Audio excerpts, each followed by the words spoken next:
السلام عليكم ورحمة الله تعالى وبركاته.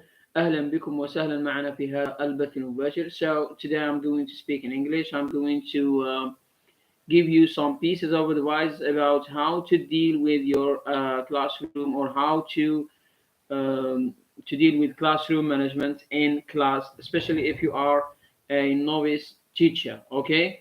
So as you have seen in the title of the video, 5 quick classroom management tips for novice teachers. This is what we are going to deal today. So just follow till the end of the video, so you can profit and benefit from this video, especially for those who are new.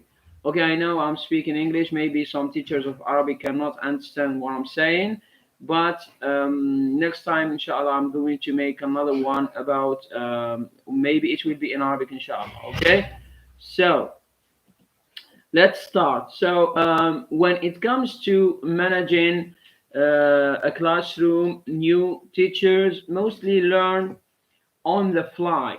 But here are some ideas you can use right away. I'm going to give it to you right now. So for me, I made a good number of blunders my first year teaching that still make me cringe. Okay, I learned though, and it's fair to say that when it comes to managing a classroom, most of what we learn as new teachers is trial by fire. It's also smart to heed the advice of those who have walked and stumbled before you. If you are struggling with discipline, here are 5 tips that you can start using right away. Okay, so classroom management tips for new teachers. First one, use normal, natural voice. Okay, you use your natural voice. Don't do things which is not natural, which is not normal. Behave as you are. Okay, for example, I'm going to say, are you teaching in your normal voice?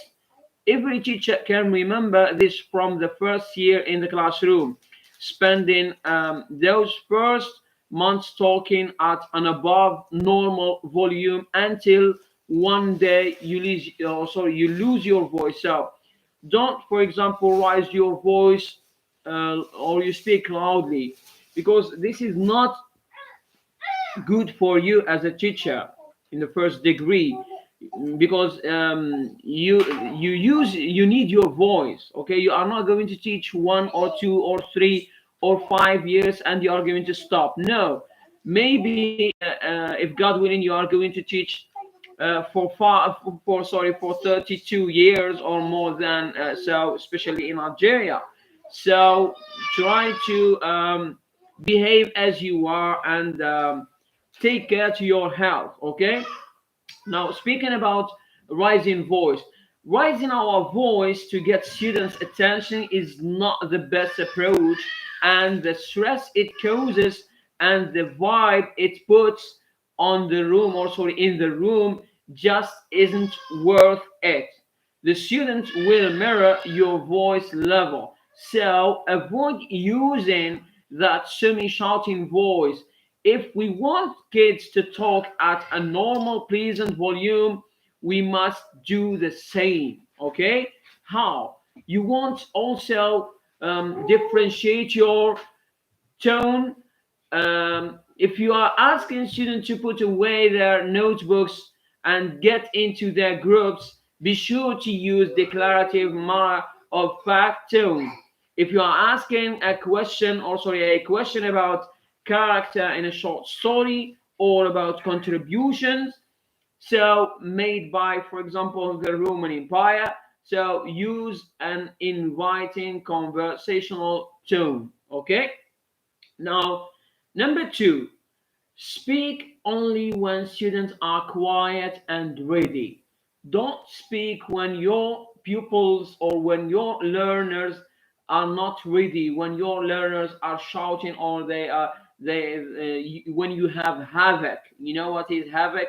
Havoc, when it is messy. Okay, So speaking about these advice, this golden advice was given to me by a 20th year veteran when I was in my first year.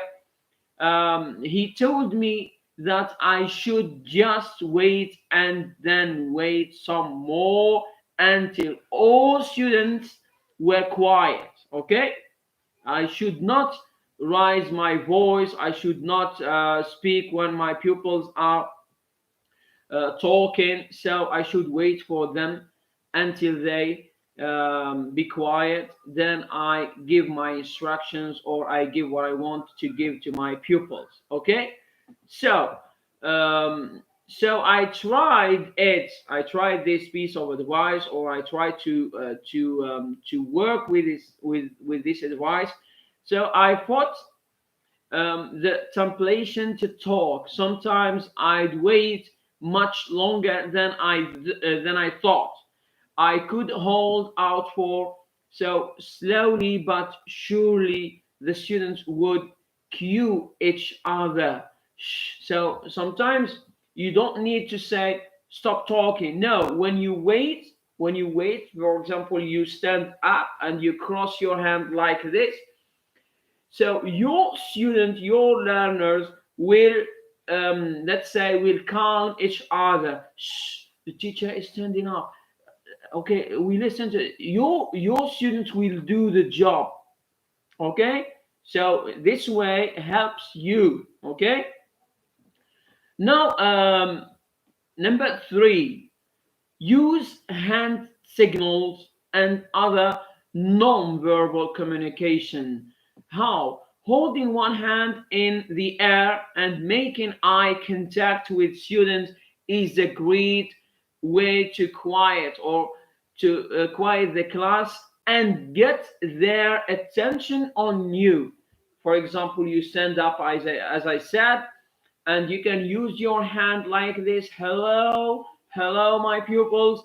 So your pupils will see you or will look to you, and within this action, your pupil will be attracted. Okay, so just do it and tell me the result. I repeat, I said, holding one hand in the air and making eye contact with students is a great way to quiet the class and get their attention on you. It takes a while for students to get used to this as a routine, okay? But it works wonderfully. Have them raise their hand along with you until all are up, okay?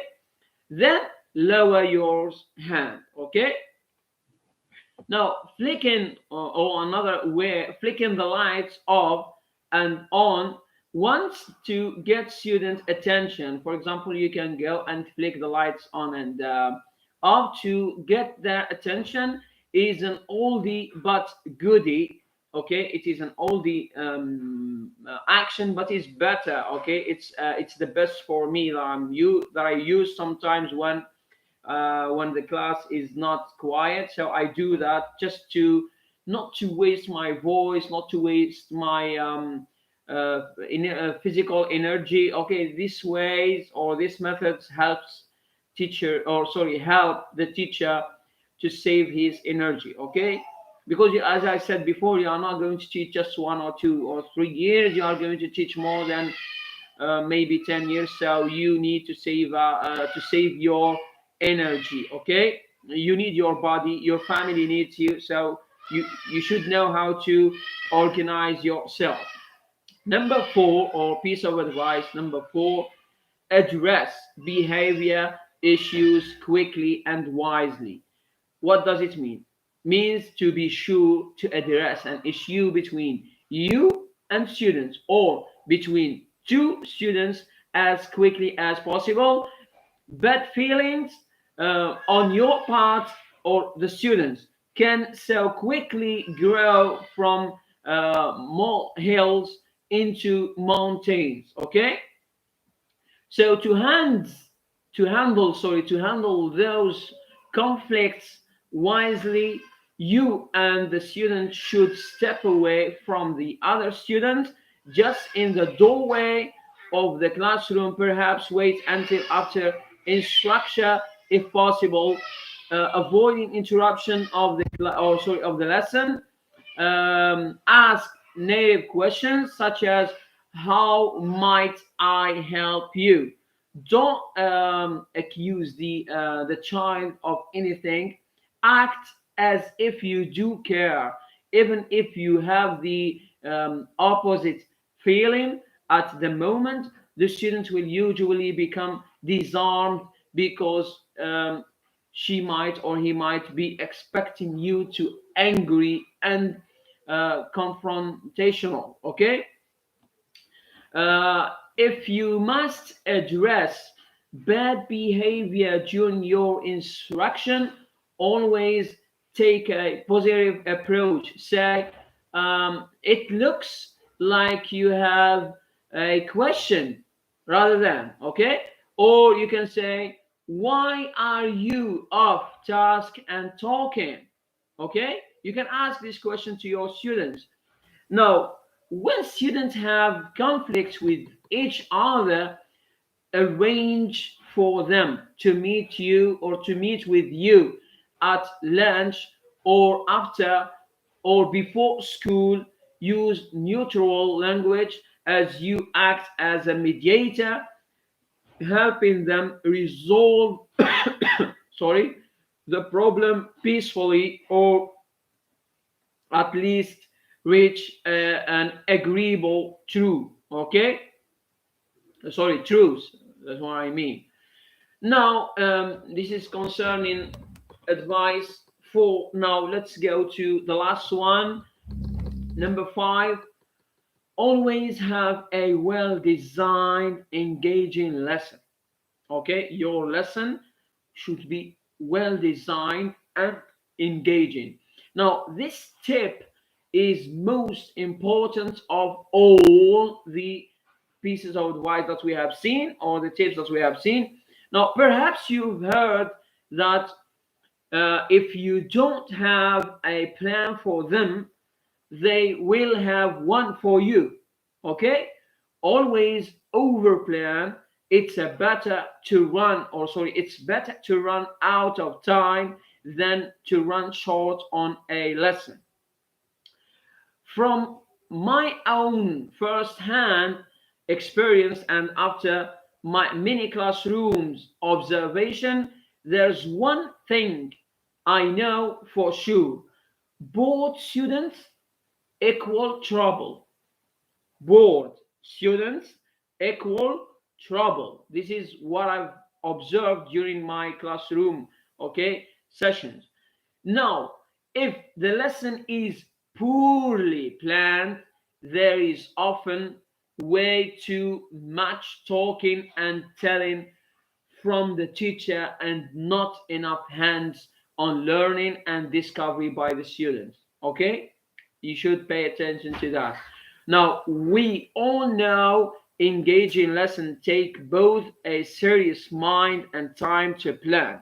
Because if you want to be a good teacher, if you want to get your students attraction, you should be serious mind and time to plan your lessons. Okay, and they are certainly worth it for many reasons. Okay, so this is for today. I hope you enjoyed that video. Don't forget to subscribe to my channel and like for my videos.